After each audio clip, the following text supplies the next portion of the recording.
Surveillance video in the manhunt of Romeo Nance, like these images of his car, were instrumental in tracking him to Texas. At-home security cameras now go beyond personal safety. They have become a crime-fighting tool, giving police a new view of crimes happening all across the area. But there are now limitations on how law enforcement can access these videos. While some are calling it a win for privacy, others disagree. CBS 2 is always investigating. Our Jermont Terry live for us tonight, hearing from officers about how this could impact their cases. Jermont? Joe, Marionette Park Police is one of dozens of agencies in Illinois who rely on Ring video to help solve crimes. But this move by Ring places a new hurdle for all agencies to get access. Across Chicago and the suburbs, Ring doorbells are easy to find in neighborhoods. And in recent years, police departments quickly gained access to the Ring footage. Yet now, Ring says police departments can no longer use its neighborhood app requesting any video. Well, I was a little disappointed. Commander Joe Garrett with Marionette Park Police disappointment centers around how this will impact the job.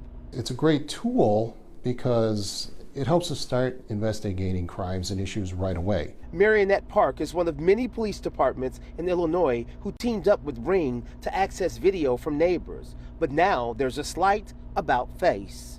Ring, as a private company, is probably worried about lawsuits that come to them through civil suits and having to pay out money. Ring adds police departments can still use the Neighbors app to share helpful updates and community events. It just will not allow police departments to request any video directly through the same app.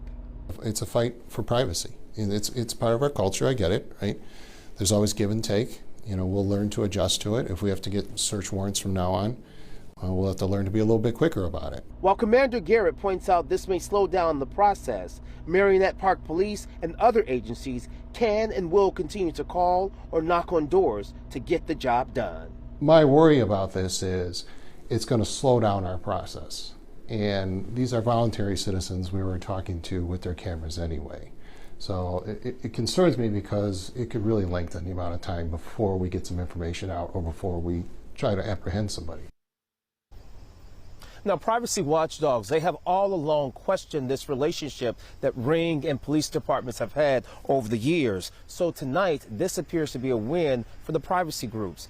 These new changes, they all go into effect at the end of the month. Reporting live in Marionette Park tonight, Jermont Terry, CBS 2 News. Joe? Interesting. Jermont, thank you very much.